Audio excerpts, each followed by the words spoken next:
MAGA in general are not as well off as non-MAGA. Okay, that's just the reality. Okay, and look at what Donald Trump has done to his people. The top 40%, or the lower 40% of America is not getting a tax break at all. They are going to lose money. The lowest amount, $940 from people making less than $17,000. For people making less than $51,000, they lose $580. For people making just under $100,000, they gain $800. La-di-da-di-da. But for those making $4 million, they get $390,000. And those are just the individuals we're talking about. Those are not the corporations that we're talking about. Oh, if you are Meta, you get $15 billion. Okay? Look, a lot of MAGA is not going to just believe you out of hand. Okay, they don't. They don't even believe the past Republicans that they used to have a lot of faith and trust in. I want you to, there's some advice that Governor John Kasich has for Democrats. And Don Kasich is a good Republican, but he's a conservative, and I know for a fact that conservative policies have never served this country well. We can look at the statistics, we can look at the numbers and see, but we're not talking numbers. But John Kasich has some good advice for Democrats, and I want to go ahead and play that right now because I think it is something worth listening to. We also just heard the speaker, when asked about the negative consequences of this bill, says, look, he thinks the negatives are overblown. But we've got statements here from the two Republican holdouts, Brian Fitzpatrick, and they both mentioned Medicaid. I'm sorry, this is just from Brian Fitzpatrick,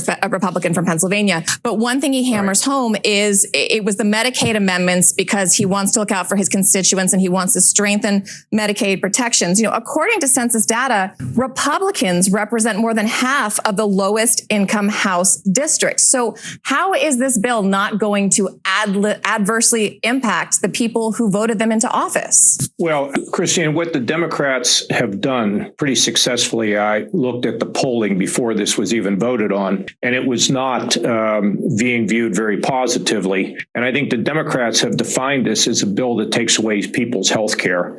Look, I hate to rain on this parade. I've been there when we've passed major legislation, some of which I was the sponsor for. But at the same time, what you're going to see from the Democrats, in my opinion, is you're going to see vivid examples of the people that are going to be affected. They're now talking about foster children who are disabled, who are going to lose their health insurance. That's what you're going to see as we approach this midterm. And the question is, can the Republicans somehow get on the top of this? The challenge they have with the tax cuts is that, it's an extension, so you don't really see anything. They added some other parts to this bill, which I frankly didn't think was necessary. Extending the tax cuts, in my judgment, was important because that provides economic growth. And if you hadn't done it, you'd have seen the economy sink.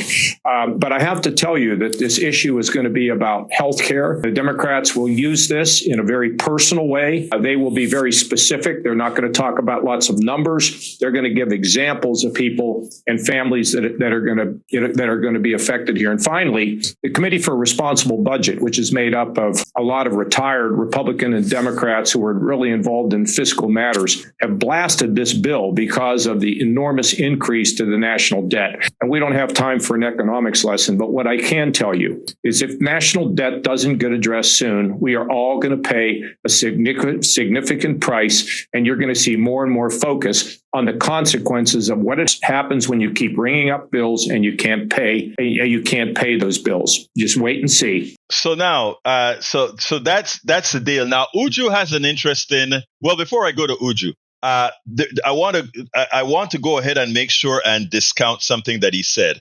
He said he is happy that the bill went ahead and kept all the tax cuts. And his assumption was that these tax cuts would have brought growth. And the reality is he's wrong. He's absolutely wrong. The tax cut on the high end, if you take a look at the chart that Brother Rudnin put on the screen here, let me put that. If you take a look at that chart, you see that most of the tax cut went to folks making over $300-something thousand. That's where the bulk of all this money went, right? But here's the problem. The people who would spend the money as soon as they get the tax cut would have been those in the first, second, and third quintiles. That is where you wanted tax cuts to go. You don't want tax cuts to go to these rich folks. So, no, they need a tax increase. I am sorry. They don't even need the taxes to stay the way they are. They need, from the people, they all need a tax increase. Okay?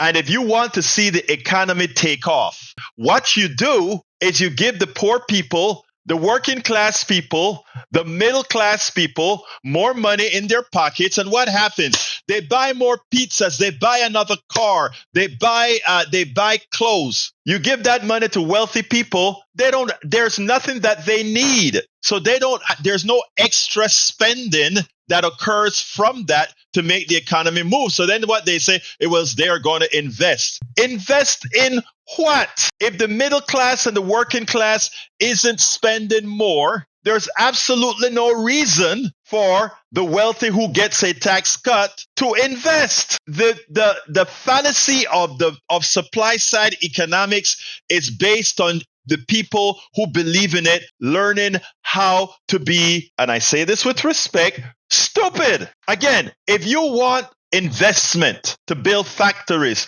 to produce more, you have to have demand. If you don't have demand, how the hell does the person who has money to invest know where the hell to invest? They don't. And they do not invest. They put their money in the Cayman Islands. They loan us money for the deficit. That's where they put their money. So as we give them all these tax cuts and we borrow money, you know what they do? They say, I got a tax cut. The government, because I got the tax cut, there's a deficit. To solve the deficit, the government has to borrow money. Who has money to lend the government? Hey, you just gave me a tax cut. I'll loan you the money. It is not this stuff is not rocket science. But that is why Republicans merge all of this with racism, sexism, homophobia, xenophobia, because if you're worrying about all these other things, you don't think critically. And that's why they don't want you to critically think. You don't think critically. And why don't you think? If you started to think critically,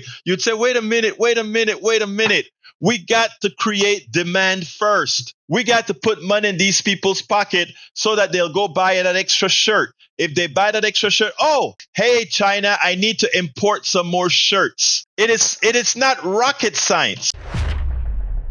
We spend a lot of time deconstructing the news, trying to parse it into a form that everybody can understand. We try to find those little nitpicks where it flies above the fray, etc.